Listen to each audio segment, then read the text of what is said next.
Welcome to Los Angeles, California. Welcome to the Late Late Show. I'm your host, TV's Craig Ferguson. Please sit down, relax. Unbutton everything. Loosen everything. Just take it off. Take it off.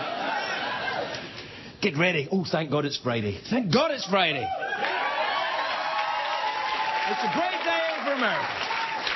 Friday is a great day for America. It is a great day today as well because justice has been served this very day. You know what I'm talking about? Probably not. Well, I'll tell you. Shh, shut up and I'll tell you. Cameron Diaz just won our lawsuit against a photographer that tried to blackmail her. I don't know if you know about this. Apparently, he took topless pictures of her before she was famous. And, see, they all do that. They do the topless pictures, then get famous, and then don't, you know.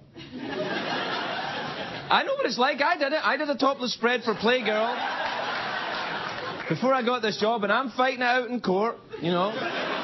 I want the pictures to come out. They don't want them to come out. I want them out there. The public has a right to know.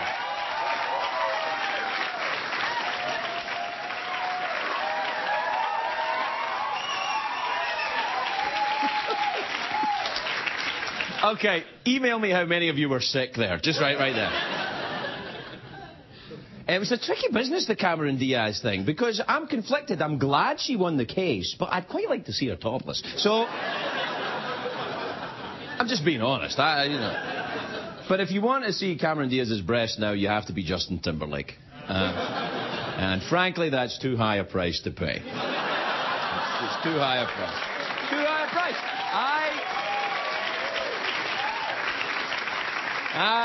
I'm sure they're pretty, but they ain't that damn pretty. Well, they might be, who knows? I don't care. The bigger legal story of the day is that a British court ruled that Dan Brown, the author of the Da Vinci Code, did not steal his ideas from another book. So that's what they decided. Apparently he did write the Da Vinci Code. It wasn't written by someone else. So that's good news for him. The courts in Britain are very different. I've been to one or two of them. It's a long time ago. But the courts in Britain, the judges wear wigs and dresses. You know, it's like gay pride with people... But it's like gay pride with people who don't work out and have got bad teeth. But other than that... I understand, anytime you tell a joke, you write a book, you make a movie, there's always someone claims that they did it before you.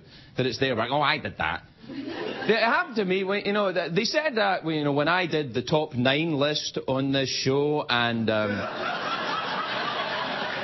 stupid pet antics, one of our favourite bits here, stupid pet antics, apparently that's been done by somebody before me. I don't know what that means, I'm just doing it anyway.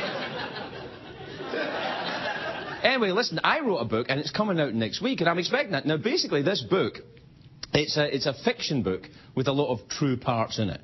It's a novel with a lot of true parts. It's the reverse of James Frey's A Million Little Pieces, which was supposed to be true but had little made-up parts in it. A million little pieces of crap, as it turns out. Good book, just a pack of lies.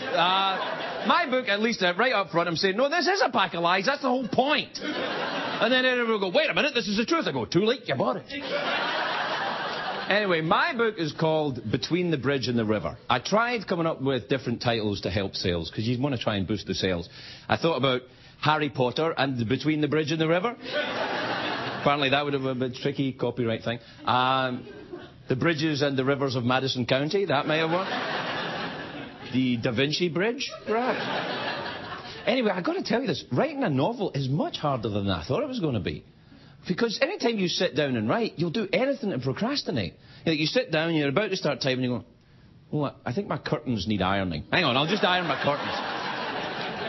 I'm so easily distracted. I mean, and I write on a power book, so my writing machine is the same as my pornography machine. What? I could be so distracted at any point. I don't really look at pornography. I don't. I swear, I don't. I'm not really interested. Look, there's a bunch of people doing what I would like to be doing, but I'm not doing. I don't get that at all.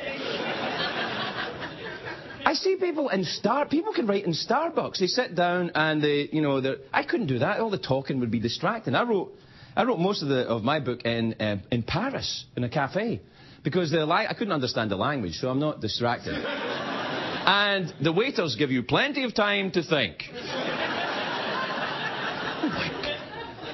You can write a novel waiting for a cup of coffee. But I did write a novel there. It's true.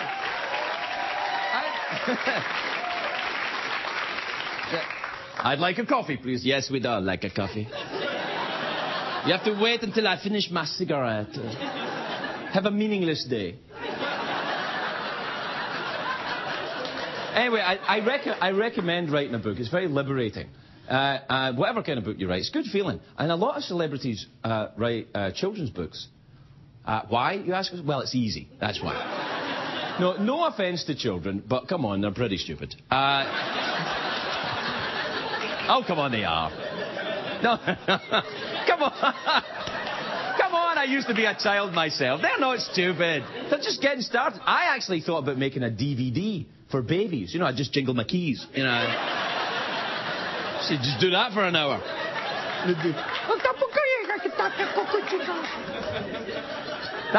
That's not the DVD for babies. This is for the college kids smoking the...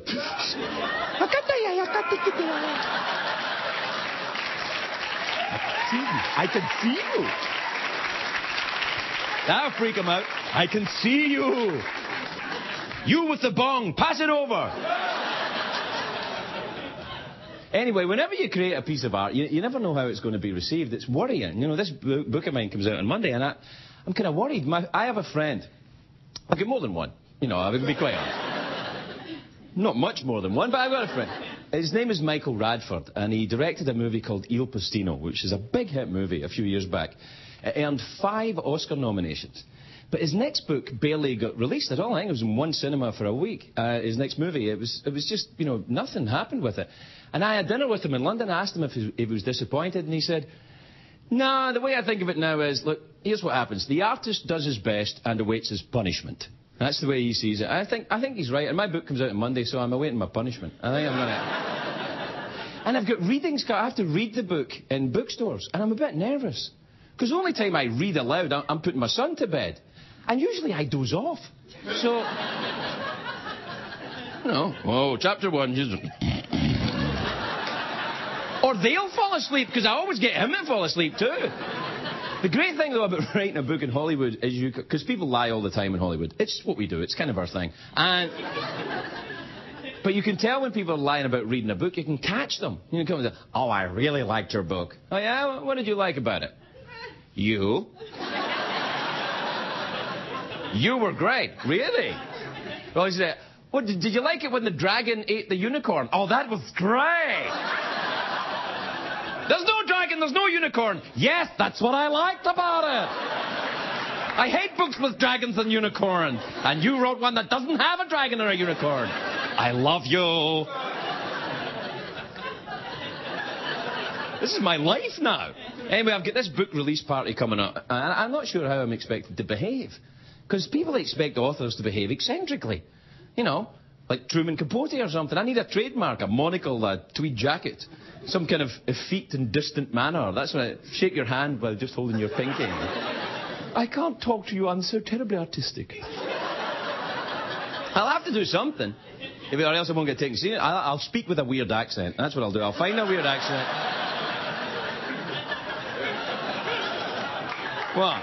No, I will. It's that the crazier you are in the show business, the more people respond to you. And I think, am I crazy enough to be a good artist? I ask myself the question all the time. It drives me crazy.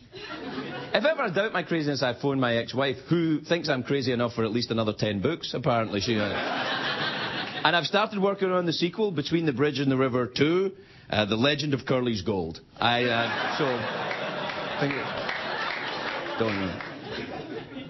God, I hope not. Anyway, look, now that the book's coming out, everyone asks what my favourite novel is, and I always say Herman Melville's Moby Dick. That's, for me, an explosion of genius, that book. It's extraordinary, unbelievable. But when Moby Dick came out in 1851, the critics hated it. Hated it. TV Guide gave it jeers. That's how bad... Jeers to Moby Dick. Oh, another allegory about finding God through the white whale. Don't we get enough of those? NBC had a much better one with Howie Mandel. But they... But anyway, listen, for every artist who's attacked by critics, there's hope for you in the future, obviously. Think about Moby Dick. You know I'm talking to you, Kevin Federline. I'm talking to you. You go, girl. It's going to be all right. Worldwide Pants.